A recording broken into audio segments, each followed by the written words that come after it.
Mike Phillip filling in for him on Wednesday, October 15th, 2014. We've got a great guest lined up for you today. We're not going to be taking any calls in the first hour, but if you want to hang on, we'll deal with anything you want to talk about during the second. Let's get right into it. To begin with, I'd like to read you a quote from Dr. Benjamin Rush, one of the founding fathers of the United States of America. Unless we put medical freedom into the Constitution, the time will come when medicine will organize into an undercover dictatorship to restrict the art of healing to one class of men and deny equal privileges to the others. The Constitution of the Republic should make a special privilege for medical freedom as well as religious freedom. Now, that's the United States. Here in Canada, we have a situation where we have a so-called free healthcare system that is absolutely destroying our provincial economies. It is unsustainable at best. Now, back in 2013, the Toronto Sun was reporting that between 38,000 and 43,000 Canadians die every year due to medical errors, and I bet you that's a lowball estimate. In the United States, it's figured around 780,000. I bet you that's lowballing too. Now here's the deal. What if you don't die? What if you get messed up from a botched surgery? What if you get an infection that leaves you with irreversible effects for the rest of your life, that leave you unable to take care of your family or yourself? How did we get to this situation? Well, to talk about that today, we have the managing director of the Canadian Coalition for Health Freedom, Trueman Tuck. Mr. Tuck, welcome to the show. Thank you. So, really Mr. pleased Tuck, to be here. Yeah, if we could start off today, please tell our listening audience a little bit about yourself and your work. Okay, well, basically, I've been involved in what I consider to be personal self-care responsibility for my own health since the late 60s.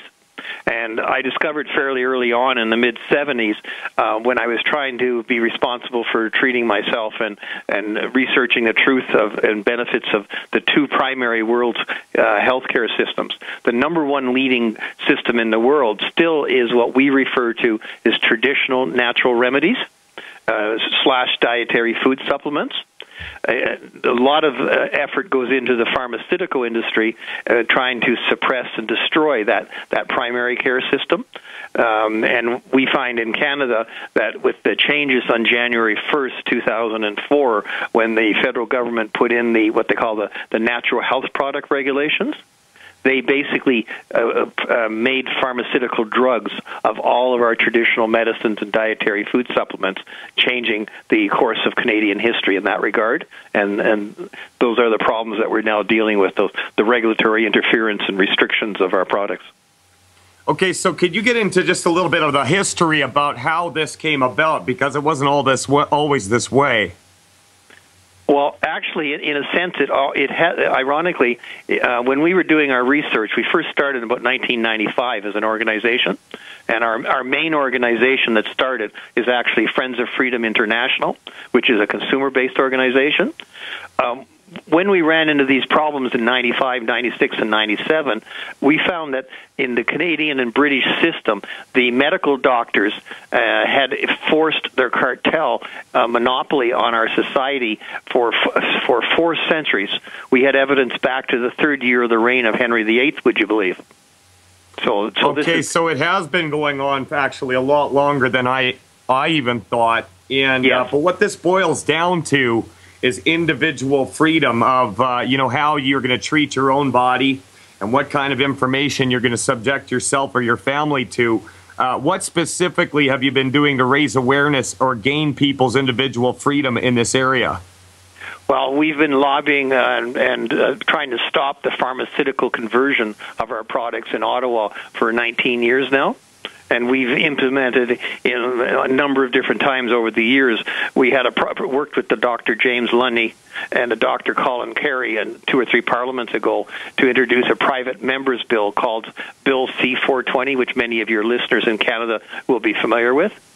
And in that, we had determined that the only way we could have the right of self-medication with full information is to amend the provisions of the Food and Drugs Act that were put into place in 1920, 1927, and 1934 by the medical establishment to prohibit us going in that direction.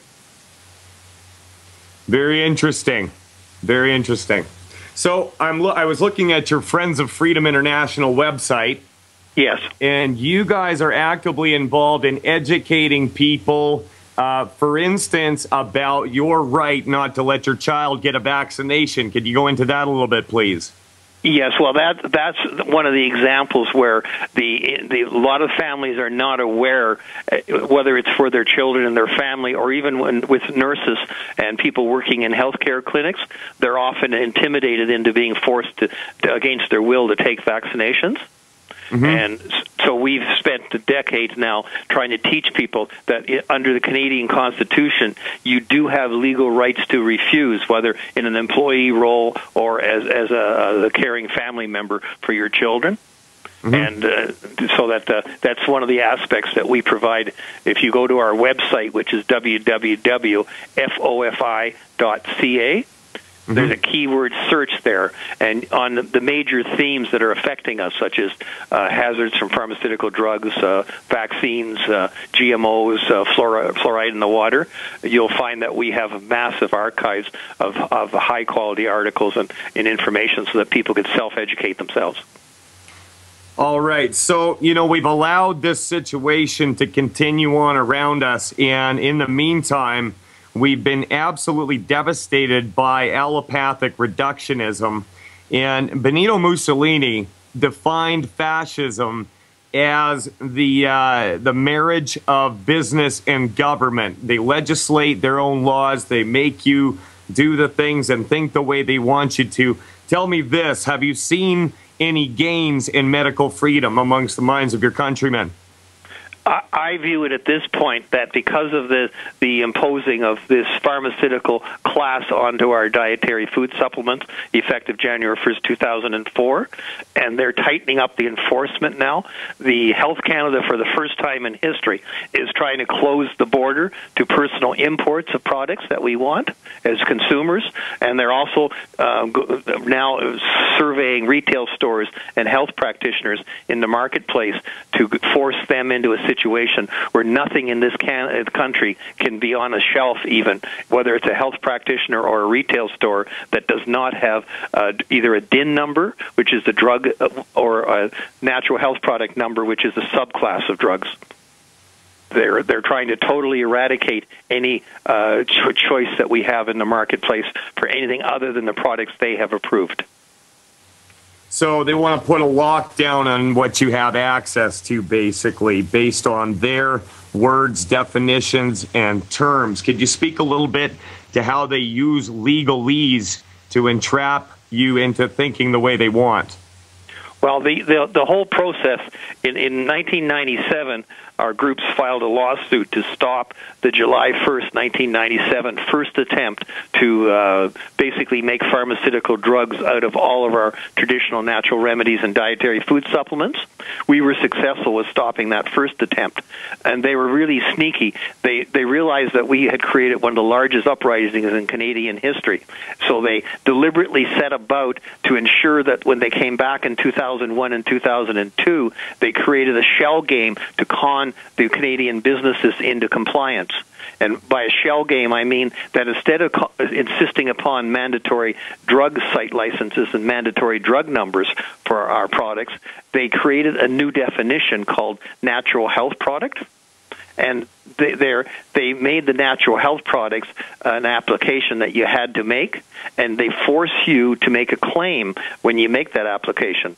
What the industry didn't realize is that under the existing Food and Drugs Act, if you make a claim on a food product, it becomes a drug, a pharmaceutical drug, under the 1920 and 1927 amendments that were made by these same cartels to our Food and Drugs Act.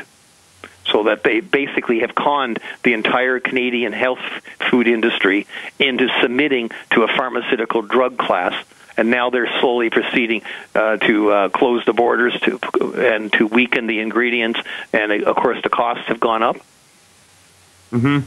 So how effective has it been going through traditional legal channels to combat this? I mean, do you find yourself stonewalled? Do you find yourself making deals with the devil and getting ripped off every time? Or what is there a better way to go? We talk about grassroots movements. Please speak to that. Well, we've learned over the years. I've been involved now in about a dozen or so lawsuits involving the feds. But the problem with the lawsuits is the feds drag them out for 3 to 5 years or more. I'm still actively involved in a lawsuit that we filed in September of 2005, and it's still in the courts today over these similar issues. A new lawsuit was filed by one of our colleagues in 2012, and it's still in the courts. So one of the ways that we go about this now, there is a bill in the Senate called C-17. It's nicknamed Vanessa's bill. Mm-hmm. And people don't understand that that bill is there to amend the Food and Drugs Act, and the sound of it is a good sound, like, protecting Canadians against prescription drugs.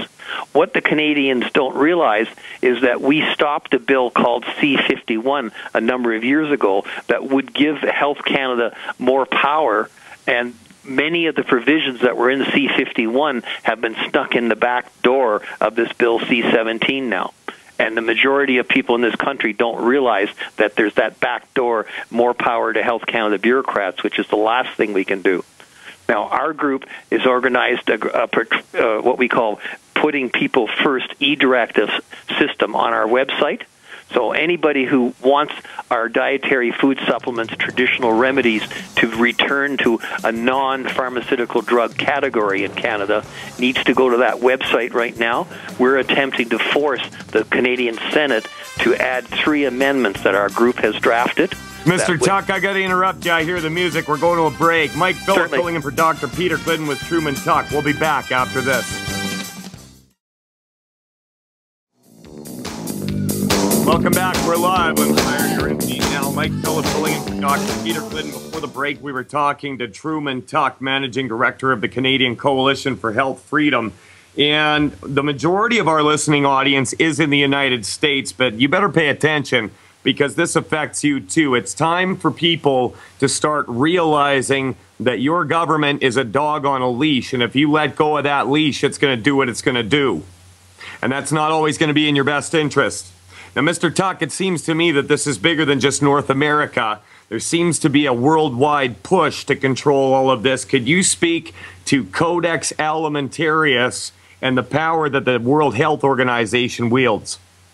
Yes, our group has attended, I've personally attended, I think, 8 or 9 Codex meetings in different parts of the world over the years. And you're correct, everything is interconnected. But a lot of it is now centered on North America because the U.S. and Canada have been very dedicated to health freedom, as you're well aware, and there's been a real push for people to take responsibility for their own health by choosing the vitamins and herbs and things. So what happens in the U.S. is they stop the problem we're having in Canada with the definitions within the Food and Drugs Act equivalent in 1994 when they passed the Dietary Supplements Health Education Act. Now, what is happening is the Americans should be very aware that this regime that they put into effect in Canada is being exported as a global new model by the pharmacy industry and will try to undo DSHEA in the States. We already have evidence that that's occurring because of the regulatory cooperation between Health Canada and the FDA in the States. So this is, for your American audience, this is a very serious problem as well, and it's a looming problem that's going to get worse. Very serious. Well, that's the thing. We were known to be free, and we jealously guarded our freedoms. And so, in order to implement this worldwide, like you said, they really had to concentrate on the United States and Canada, because if they bring us down, the rest of it's going to fold like a cheap suit no matter what they have left. And America, you got to understand this affects you in a big, huge way. Our soil is depleted. You cannot get the nutrients you need just from food alone. You've got to supplement, just like you've got to get clean water, just like you've got to put a roof over your head. It is that important. Now, we've seen an absolute breakdown in the health of Canadians. They're talking about, I was just reading in Global News, Edmonton the other day, that they're talking 1 in 10 in Alberta, they figure, is going to have type 2 diabetes over the next 5 years. They're saying that every Canadian, if every single North American, actually, I was just reading, and this is their projection, will suffer some form of cancer over their lifetime if they live long enough. So what they're doing is they're shifting to this debate. Should we have physician-assisted suicide? And Hippocrates would be rolling in his grave. Could you speak to that, Mr. Tuck? Well, that is a very complex subject, not something that we get into specifically, because how far the informed freedom of choice should go, what's legal within each of the two countries, is a very heated debate. So we don't deal with that. We deal with more the fact that you should have a right of choice of what you rely upon for health practitioners, for ingesting, for applying and using dietary food supplements and traditional natural remedies. We stay more to that theme. Fair enough. It's all about freedom. So for those who don't know the actual definition of Codex Alimentarius, could you give us that? Well, it was formed as part of it's basically an international standards process where they originally, when they started picking on our industry, they were claiming that they were looking after the global public health, trying to standardize the trade, and their mantra is that they exist to facilitate trade and protect the global consumer.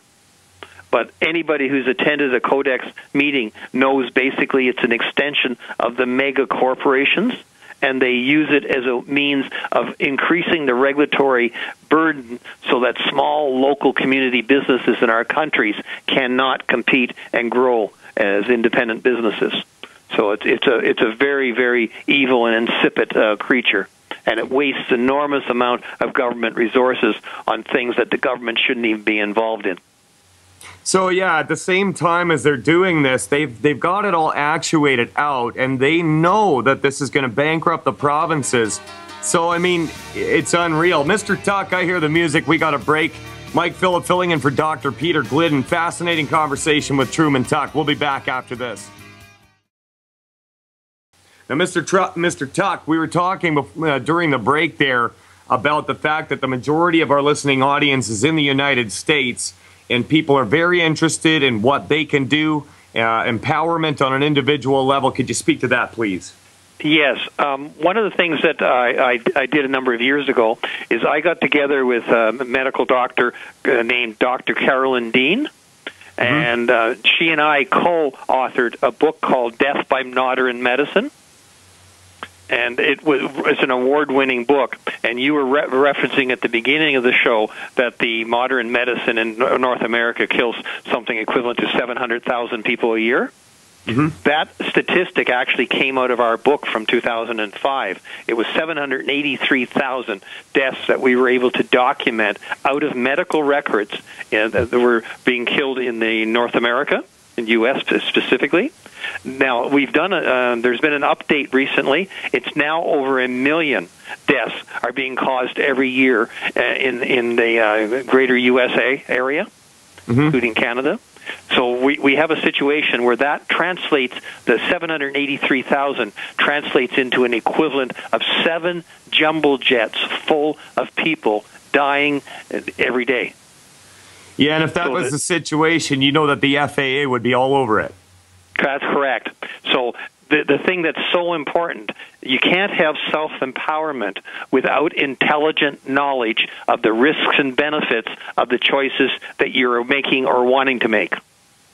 So that's the secret to self-empowerment in the area of what we call informed freedom of choice in not only healthcare, but associated lifestyle. You can't separate healthcare from your lifestyle. No, absolutely You have to look at not. yourself as a whole. You have to look at yourself as a holistic entity, holistic human being. Absolutely. And you know what? That's the approach we take as well. We believe that the body has been endowed with a God-given wisdom. It wants to fix itself. It's constantly trying to fix itself. It just needs a few raw materials, specifically 60 minerals, 16 vitamins, 12 amino and 3 fatty acids. And if you give it what it needs, it will just fix itself. I've seen absolute miracles. So you worked with this medical doctor on this book. Give out the name of that book again. It's called Death by Modern Medicine. Excellent. Is that available on Amazon? Yes, it is. If you do a keyword search, you'll find the website. It's also available through most of the entities. It's a hard copy and electronic copy. Excellent. So I want to ask you, what kind of attitude, obviously you deal with lawmakers on a regular basis and doctors in dealing with these things, what kind of attitude do you see from them? Do they care? Do they feel trapped? What are you running into? Well, the statistics have indicated for a good number of years that something in excess of 60% of the medical doctors in North America believe in and rely upon what we call our traditional natural remedies or dietary food supplements for their own treatment and that of their loved ones. Mm-hmm. So a large percentage of medical doctors personally believing in the product is not the problem. The problem is the regulatory interference that occurs at every possible level of society. Now, I'll give you an example. It's a Canadian example, but it has happened in the States as well. We have evidence that in the year 2000, the British Columbia Medical Association set up a specific project called Project 2000. And in that project, their whole plan was to ensure that in the province of BC, no provincial funding would ever go to any non-medical doctor healthcare professional.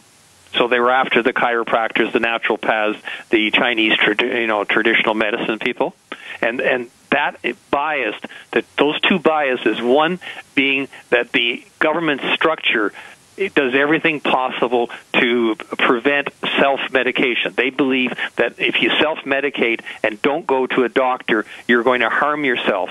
So the nanny state mentality is in Washington and Ottawa that we have to protect our citizens from making stupid mistakes on their own without getting primary counsel and direction from a medical doctor. That's the root of the tree of evil that you're talking about on this show that affects everything that you and myself are about.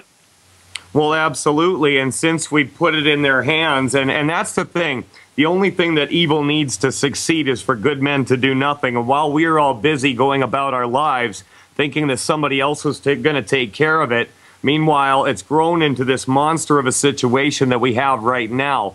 But the fact is, we have, at this time in human history, more information available at our fingertips than ever before.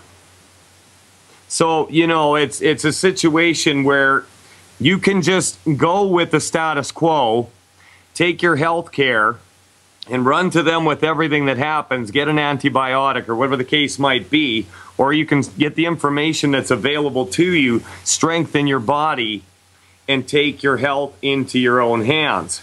So, and on this show, we constantly hear people talking about loved ones that have been killed. It's just amazing. So the situation in the United States seems to have really turned a corner with Obamacare. I mean, I've got family in the United States. I'm half American. And I actually remember my cousin saying once, no American wants socialized health care. No American wants that. How were they convinced that Obamacare or any form of socialized situation would be the way to go?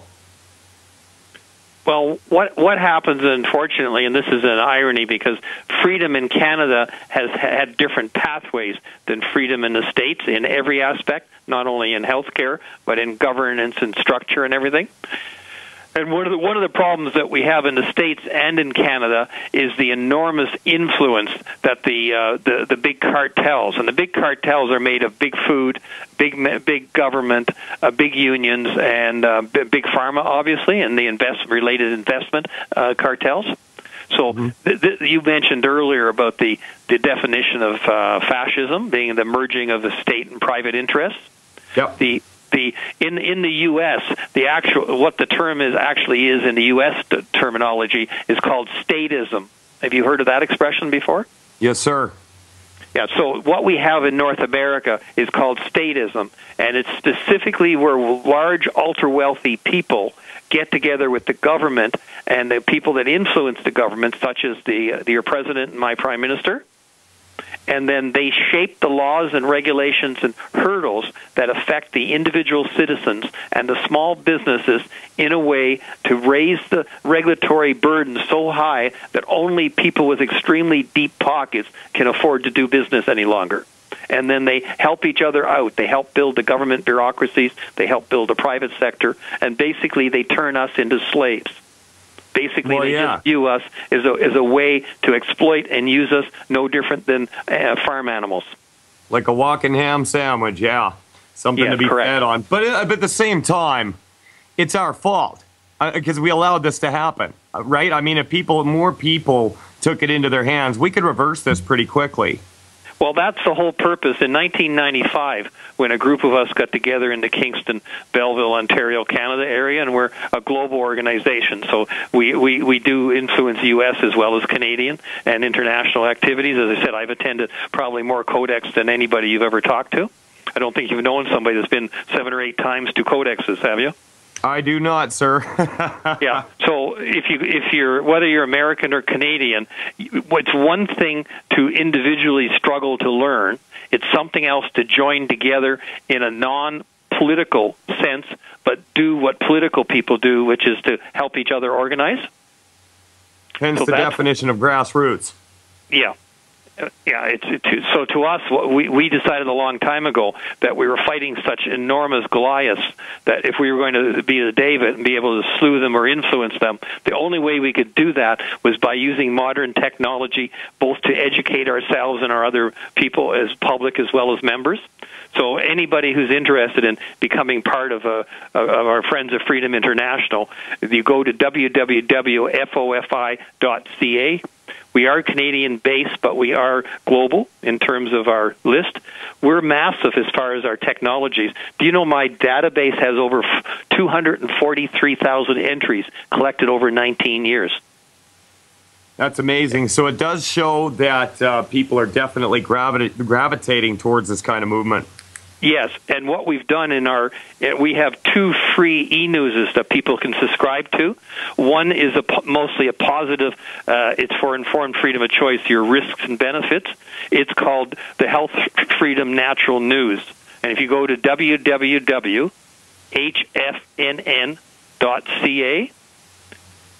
and it goes out to over 80,000 people each week. We send another edition out today. I can send you one to yourself so you can see it. That'd be great. I'll go and register after the show.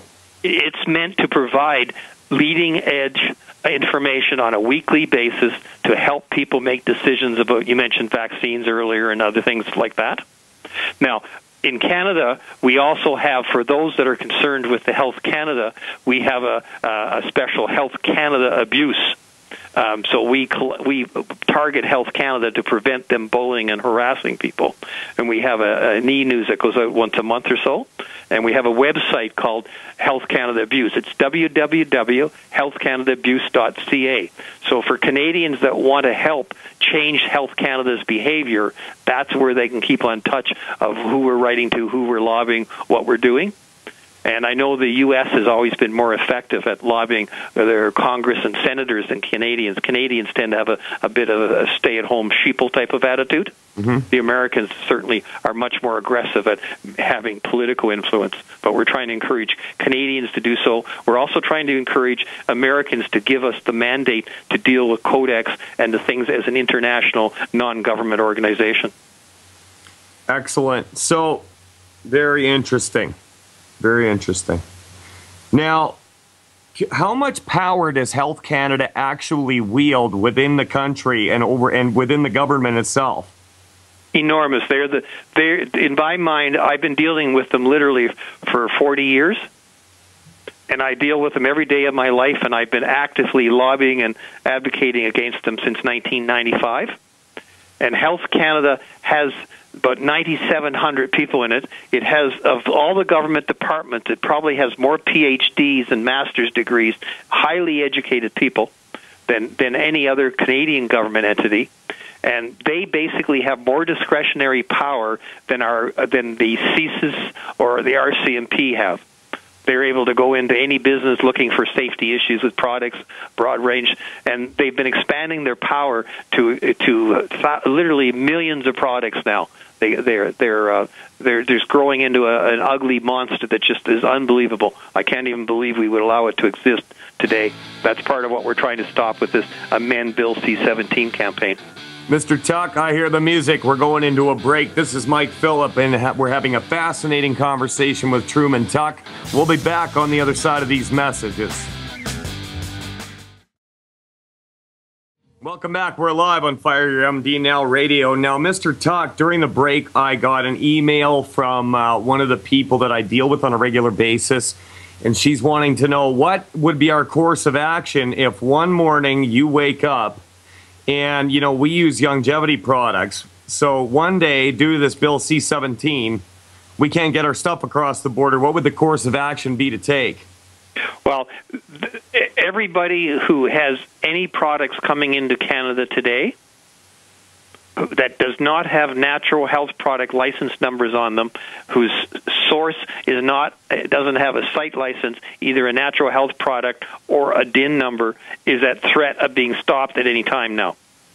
They've actually issued training memos and things indicating that September 1st, 2014 was their deadline to kind of start closing down the whole situation.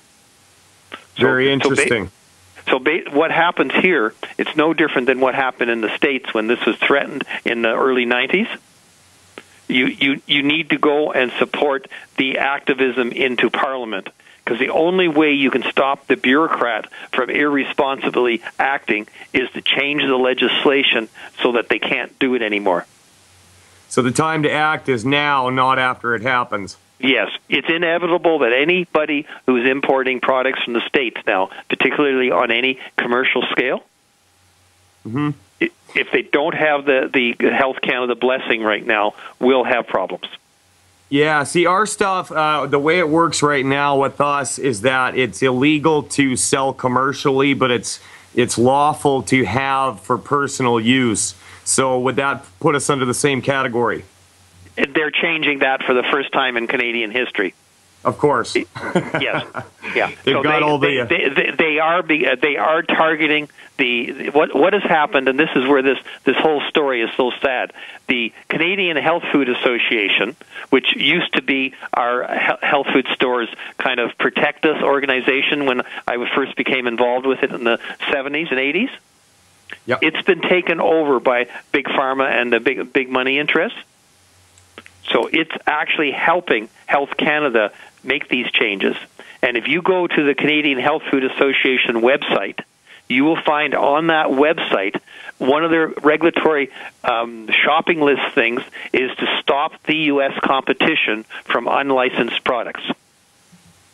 So it's kind of a David versus Goliath situation, really. They've got seemingly unending funding. They've got the politicians and the courts in their pockets. But if you remember the story, David did win. So, I mean, there is hope, but we just got to pick up the ball and run with it. Yep. Well, to my knowledge, in Canada, our Friends of Freedom International, which is our consumer advocacy organization, was founded in 1995. We are the most active on these issues, and we've brought in on 4 or 5 different campaigns, 200,000 petitions. And right now I think we're up to over 80,000 emails that have been generated through our current campaign. So Canadians who want to stop the drug categorization of our products in Canada must go to www.fofi.ca and send the Putting People First e-directive. It's automated. It goes to their MP. It goes to all senators, Canadian senators, and it goes to all members of the Canadian Parliament. So one push of the button, you've got over 400 emails going out. Good job. Okay, so we only have a little bit of time left here. Could you speak a little bit about the FOFI Citizen Ruler Beehive?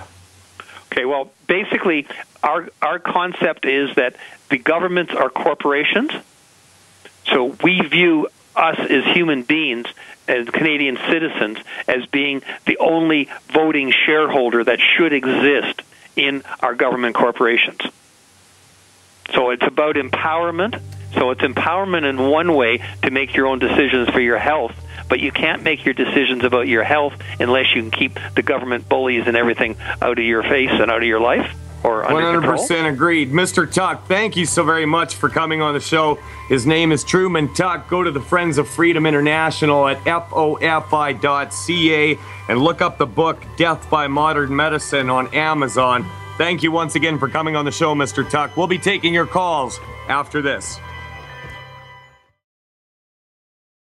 Let's take your calls. Let's go over to Brianna in Oregon. You're on the air, Brianna. How you doing?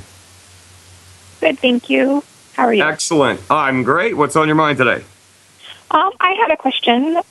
My sister-in-law's father was diagnosed with hepatitis C and end-stage liver disease, cirrhosis of the liver. And he just got back out of the hospital. They're not putting him on the liver transplant list. His last ammonia levels were 166, and they said that he has hepatic encephalopathy. Yeah. And they gave him 1 to 3 years. So we're trying to figure out there's something we could put him on that could make that longer than that or help him, because I know the liver can regenerate itself, or is he past that point? Well, nobody knows what's past the point. I mean, the MDs have obviously given up on him, whether that's through financial constraint or they don't have, they don't have room for it or whatever the case might, or they just don't care. But here's the deal. I was talking to Dr. Glidden, and he actually related a story to me, and this is before he even got involved with longevity.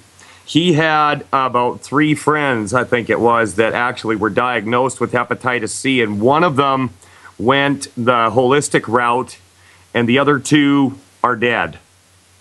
He's lived with it. The man who followed the holistic route, if it was a man, I can't remember, that person is alive to this day and fine. So in our view, hepatitis is something that you can live a long and healthy life with. Now, as far as the cirrhosis of the liver goes, I don't know how far is too far, but I do know what a person can do to promote and support the healthy structure and function of the liver. Now, the good news is the body wants to heal it, and liver is very, very important. Now, that cirrhosis is no different than what, say, a statin drug would have done. But that's beside the point. Now, if I was you, I would get him on a high dose of selenium. Do you know how much he weighs? 170 pounds. 170 pounds. So at that weight, I would get this individual on 2 Healthy Start Pack Liquid 2.0. That's 2 Healthy Start Packs Liquid 2.0. And I would add into that mix 3 bottles of Ultimate Selenium. Selenium has shown to be absolutely great for the liver. It actually needs it in order to function, as well as a myriad of other organs in the body. Now, as you mentioned, the liver is absolutely amazing.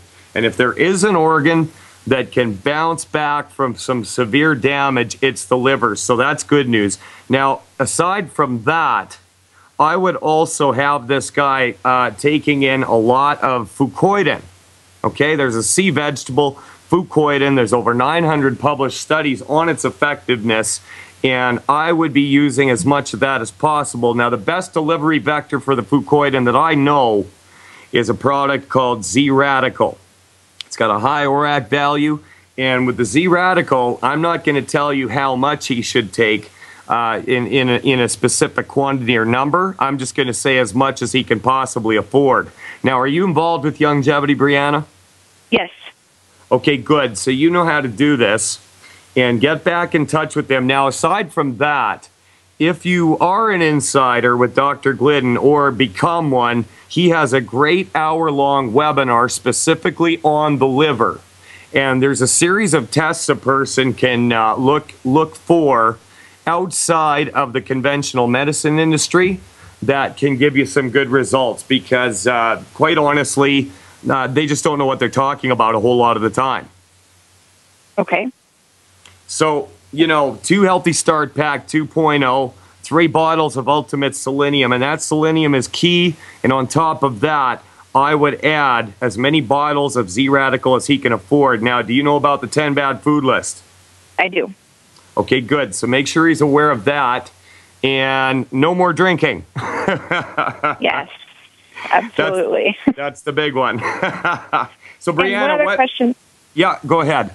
They put him on low-protein diet because the liver's working so high, but I know on the good foods list, eggs and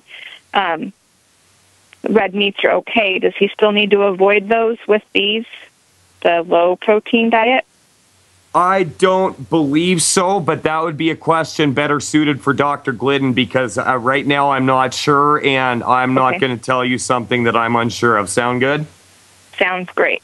All right, Brianna. Now I got a question for you before we go over to Daniel in Texas. What have you seen happen with longevity in your own life or your family? My husband injured his knee working, and he was supposed to have surgery done on it. And 3 months, at his 3 month post checkup before the surgery, the doctor said that it had healed better or as good as he could have done in surgery, and we avoided having to have reconstructive knee surgery. Wow, that is awesome. And you know how many people I talk to on a regular basis that are on their third knee, and it just never seems to work out. And the calcium deficiencies that are present in the first place, I mean, they're popping screws into bone that's brittle. So, I mean, it just gets worse and worse and worse. So you guys really dodged a bullet. We did. He told us whatever we were doing to keep up with it. So you got a good doctor then. What did you think of that interview with Trueman Tuck? It was very good. Very interesting. We've got to be really active if we're going to keep our rights to use whatever we want to gain our own health. And so I'm hoping that you're going to get out there and work for the cause, Brianna, and in so doing, you'll only make things better for yourself. Thanks a lot for your call. I really appreciate it. We're going to let you go, and we're going to jump over to Daniel in Texas. How are you today? Hi, how are you? Who is this I'm speaking with today? Well, this is Mike Phillip. I'm the fill-in guy for Doc. Nice to meet you. Are you there? Prince. Yeah, can you hear me? Yeah, I can hear you. Okay, great. So what's on your mind, Daniel? So I have a question. I know about the 10 bad foods, and oils in a bottle is no good, right? That is what we believe, yeah. And so I have this butter. It's called Earth Balance butter. I don't know if you ever heard of that. And it's just in a tub, like most butter is. But it says on the front, 78% natural vegetable oils, and they say it's made with, plant ingredients. But I think it's made with oils, so I don't know if that's, going to cause free radicals to happen. Yeah, well, if that's the case, I would ditch it and go with the butter that comes from the animal-produced butter, because what you want is the fat, right? Those oils, when you heat them up, they're gonna be a major cancer causer, and that is the reason that we stay away from them. But butter is absolutely awesome for you. Your body needs fat. Now, I know for years and years, doctors have told everybody low-fat diet. No cholesterol, but they've been completely ass backwards on that. And from what I've found, just around here, since we started using butter in all of our cooking, I've never eaten so good in my life, and I never want to even look at margarine or oil again. So any kind of oil is no good, no matter what kind of how it's made or used or what container it's in. You know what? There's a lot of people that firmly believe in hemp oil. There's a lot of people that believe in coconut oil. It's funny because I've seen people get good results with it. I actually know a guy who gets hemp oil, and he's been using it for about a year. And before that, he was prone to about 10 seizures a month, and he hasn't had any. Now, whether or not he's going to keep that trend up without using the 90 essentials, I don't know.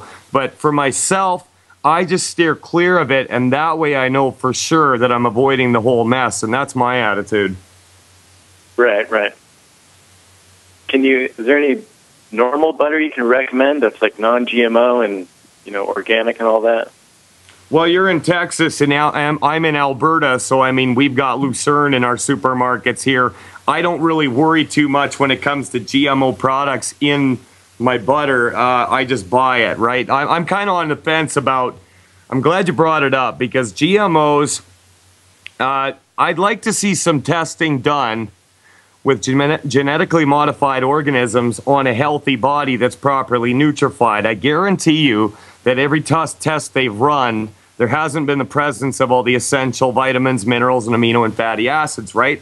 So I don't actually worry a whole lot about GMOs, and we're going to be playing a clip a little bit on the show about people and what they think about GMOs. So, you know, if you want to avoid them, you want to find a good organic butter, go ahead. It's probably going to be more expensive, but I just go ahead and buy it right at the store. I don't worry too much about it, and that's just me, but... All right, that sounds good.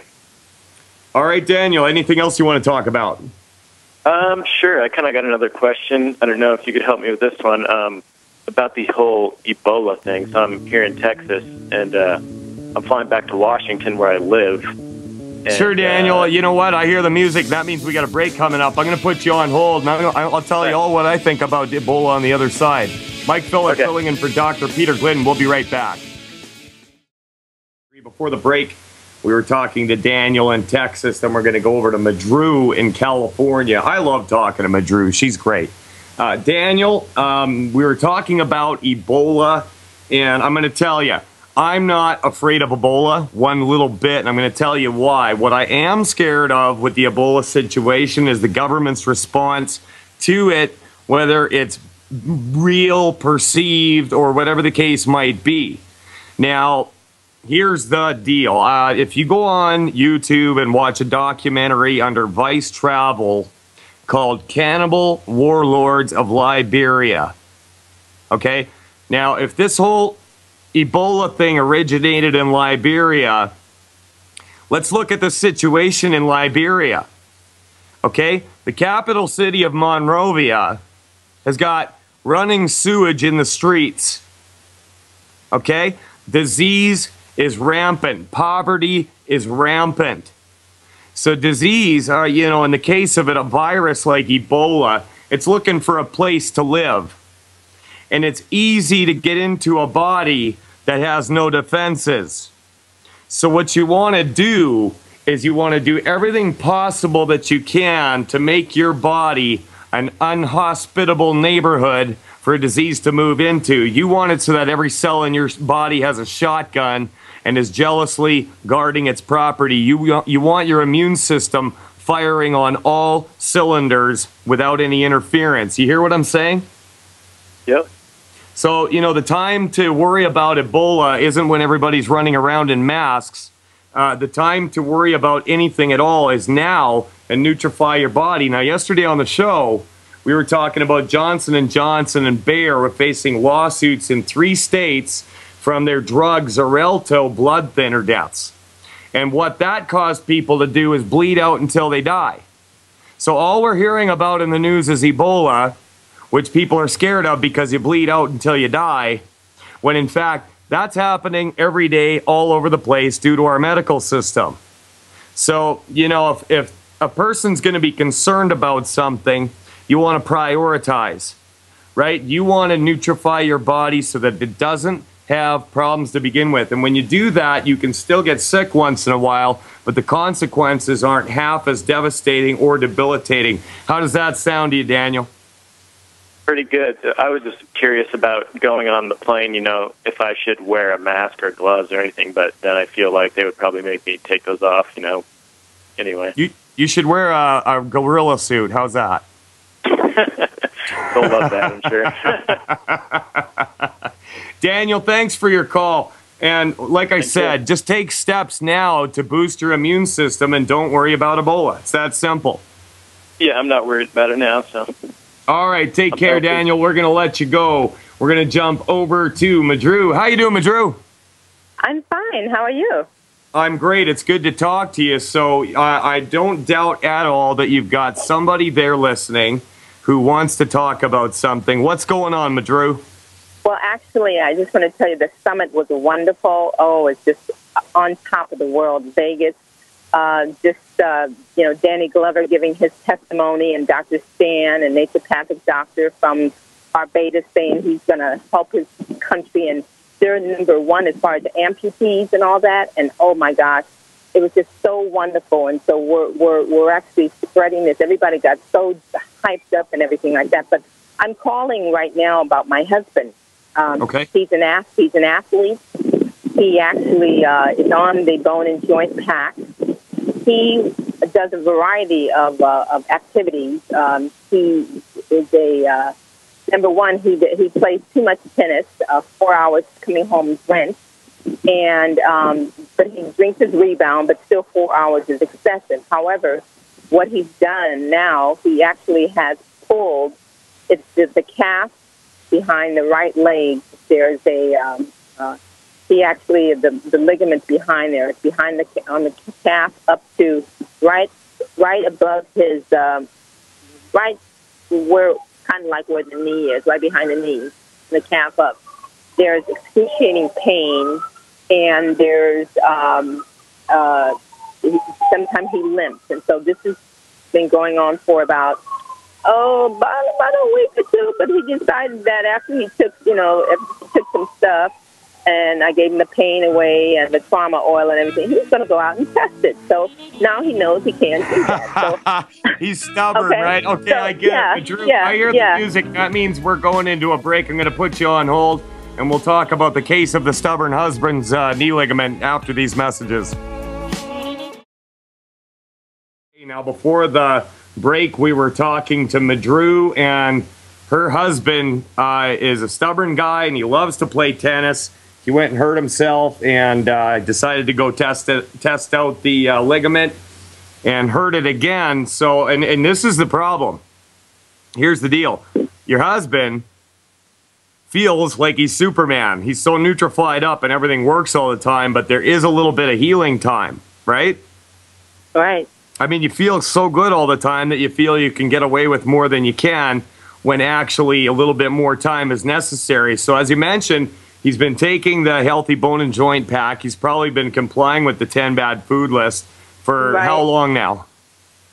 For about a year or two, and he's taking enough. He bought extra calcium, and he's taking extra glucose. So the thing is that he, I know when you exercise, after you exercise, your body is, basically, and it's just really just rattled. It's talking about carcinogens, talking about on fire. You know what I mean? And so you've got to put the nutrients in there so that it actually can settle it down and bring it up to normal levels. But if you don't, you're going to keep. You'll never ever relax. Those muscles will never ever relax. So did you come on the show to have me tell your husband, listen to your wife? Well, actually, I'm at a meeting right now, but I actually was going to call in because I wanted him to talk to Dr. Glidden, but he's not there. But I just wanted him to, at least if he hears this, will this be on the web? This will be on the web. You'll be able to download the podcast later on or listen to a rebroadcast. It actually loops 24 hours. But you know what? If you want some insight on how to speed up that healing on top of what you're already doing, I would add to what he's doing the Z Radical. Okay, we use the Z Radical. I got some delivered. Yeah, I got some delivered today. It'll be coming to me. Yeah. You're a smart girl, Madru. See, you don't need us. But you know what? If you want to get a little bit more insight from Dr. Glidden, he will be back tomorrow and Friday. So I'm taking Friday off. But so I really appreciate everything that you do, Madru. You heard that interview with, I'm assuming you did in the first hour, and there's some really insidious things going on. Yeah, I love that. I love that. Well, and you know what? Here in Canada, they were proposing legislation where if you have contraband vitamin supplements, they could kick in your door and raid you without a warrant. Can you imagine that? Can you imagine that? That's how close it is here in the United States. It's unreal. But you know what? It just that's why everybody is sick. Yeah, it highlights the need, though, for us to really step up our efforts with what we're doing, not just for ourselves, but for our kids. Because, if this is taken away, it's a bleak future. Exactly. And let's pray for all these churches that every Sunday these people go up to call and they want health and wealth. So I'm praying for those people too, that they get insight of Dr. Wallach. You know what? I got annoyed with the churches a long time ago. I'm gonna be real with you, okay? For a long time I was a devout church-going guy, and I was dutifully paying my tithe, and I saw them taking that money and buying, padded pews, sound systems, and all these things. And so, I still believe that I need to help with the poor or anybody who can't handle it. So I decided that I was going to take a percentage of everything I make off of longevity. And if that means that I have to pay somebody's $10 fee and buy them a bottle of plant-derived minerals because they can't afford it, that's what I'm going to do. And what I've found is it's actually been a real blessing to whatever I'm doing, and I'm making a lot of great friends doing that. Does that sound good to you? It sounds wonderful. Wonderful. Thank you so much. It's a good way to go. Madru, thanks a lot for your call. Dr. Glidden will be back in tomorrow. Thank you. All right, we're going to let you go. Now, I was talking about GMOs a little bit earlier because Daniel in Texas wanted to know about GMOs in the butter and a lot. Like, here's the deal. Okay, if you're gluten-free, that cuts out a large amount of GMOs that you're going to be eating. Now, GMO stands for genetically modified organism. A few years back, I took my kids when they were a lot younger, and we went to the Edmonton Space Science Center, and they had this huge section on the work that was being done with genetically modified organisms. And they were talking about that they were going to make food grow in arid, dry areas. They were going to feed the world. And I don't see that coming to fruition, but I'm also not really afraid of them because I tell you what, when you're nutrified, you're nutrified. When your body is strong, it's just going to get rid of the toxins. Now, it was funny because I found a clip from the Jimmy Kimmel show where they went out and asked people about GMOs, and there's a lot of people avoiding them that have no clue. Let's roll that clip. According to a new study that was done by Consumer Reports, a majority of packaged goods that are labeled natural are actually contain genetically modified ingredients, which makes it unclear, as to whether they are natural or not, because they grow, but they've been modified in a laboratory or whatever. Apparently, the FDA will allow companies to put the word natural on a product label as long as it says JKLOL on the back of the product. But critics of genetically modified organisms, or GMOs, claim that they pose health risks. It's a complicated issue, though, because there isn't a lot of evidence to back that up. Still, some people are dead set against them. There's been legislation designed to limit GMOs. You see documentaries and angry Facebook posts about it. How many of you do not want GMOs in your body? Yes? Okay, a lot of people. All right. So, as I usually do when people take a stance on a complicated issue, I wondered how many people who are against GMOs really know what they are. So we sent a crew to one of our local farmers markets to ask people why they avoid GMOs, and more specifically, what the letters GMO stand for. Enjoy. Do you try to avoid GMOs in your diet? I do. Yeah. Tell me why. There's just a vibration with GMOs. For me personally, just something that I don't particularly want to put into my body. What does GMO stand for? Genetically modified. Genetically modified.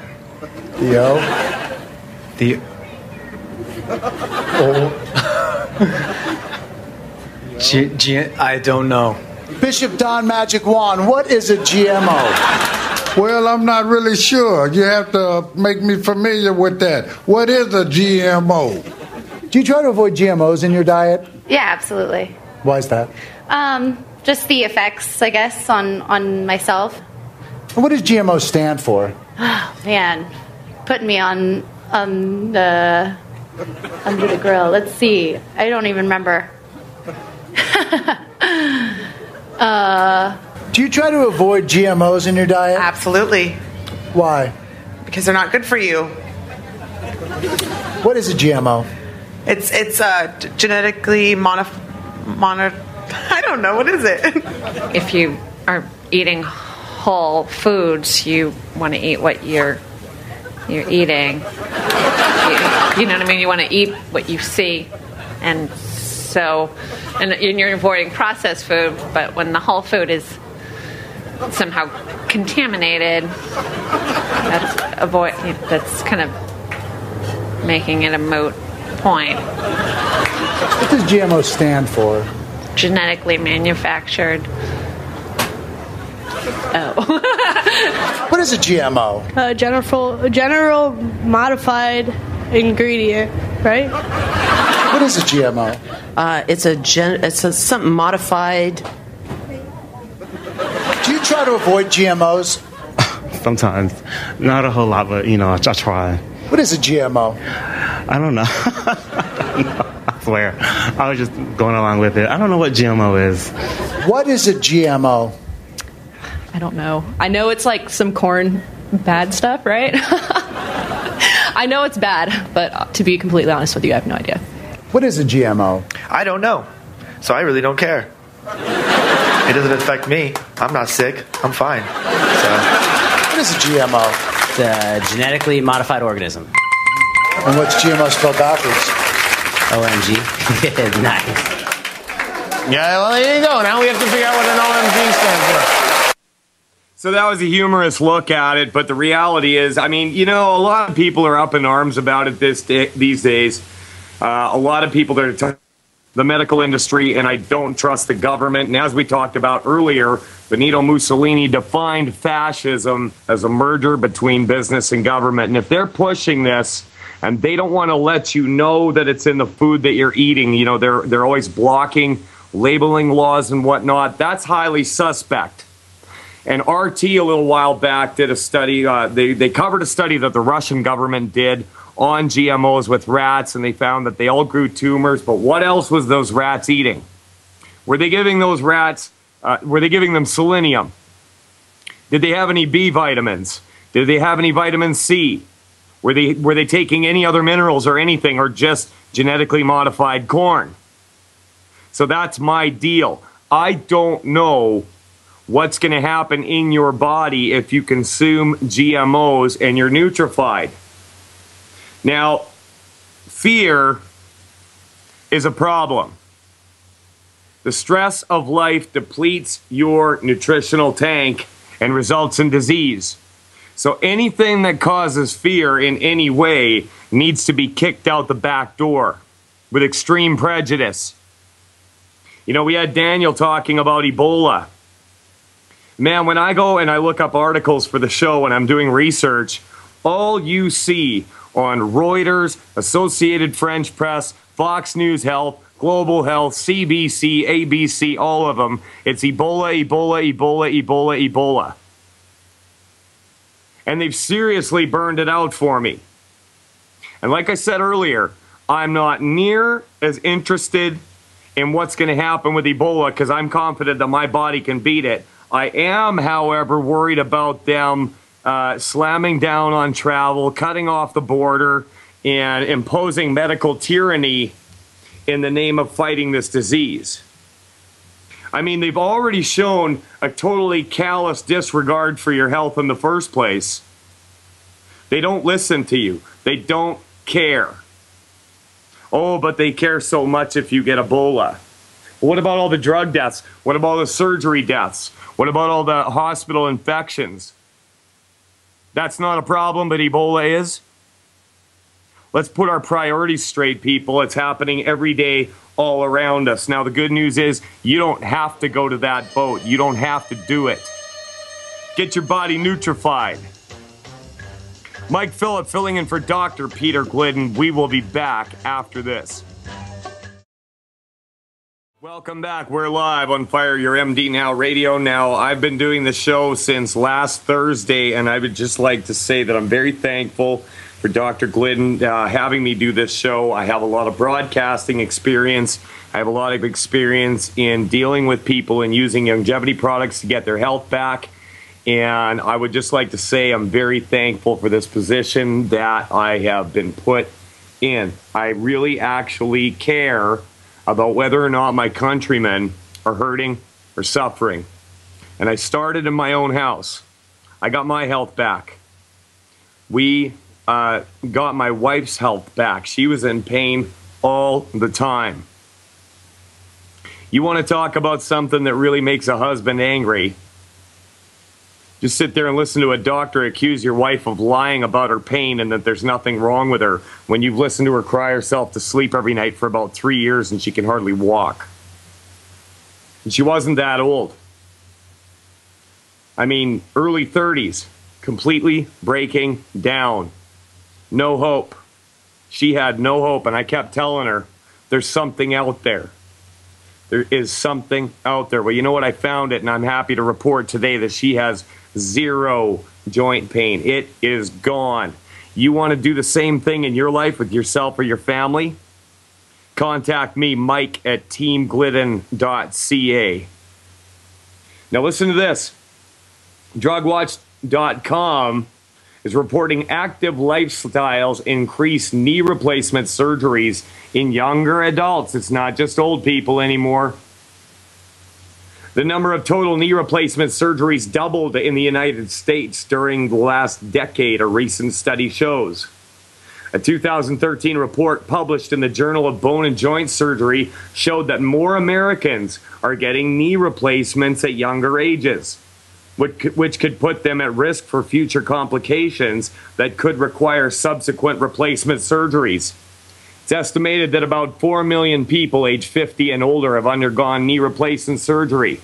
Younger patients may have high or even unrealistic expectations for the surgery, according to researchers. Knee replacement surgery is intended to help recipients get around easier and without pain. Younger and more active recipients tend to continue activities that put stress on their prosthetic, which could increase in the possibility of complications. These complications can range from minor issues like bruising, but could also include nerve damage or the need for subsequent replacement surgery due to wear and tear or defective implant devices. We covered a story a little while back where there was a clinic in California where they were using non-medicine or non-surgery grade screws. They were getting them from a machine shop and putting them inside people's bones, and they'd start rusting and cause a host of other problems. I mean, you trust these people? You know, we had Trueman Tuck on and we were talking about personal responsibility. You've got to take it into your own hands. You have to. People suffering from osteoarthritis often require knee replacements to ease the intense pain caused by the disease. Isn't that funny how they call it a disease? It's not a disease, it's a mineral deficiency, and it's that simple. The condition, also called degenerative joint disease, there it is again, is a loss of cartilage in the joints and is the most common form of arthritis. It can occur in any joint, but most commonly occurs in the hands, knees, hips, and spine. Thinning cartilage in joints leads to bones rubbing against each other. This friction causes intense pain and swelling, as well as joint damage. Osteoarthritis usually affects older individuals, but also those who experience injuries or extreme weight gain, another deficiency that puts pressure on the joints. Don't go there in the first place. Take your life in your hands. Take it in your own hands. You can do better than anybody else out there. This is Mike Phillip filling in for Dr. Peter Glidden, signing off. Dr. Glidden will be back tomorrow. Till then, I'll see you in health.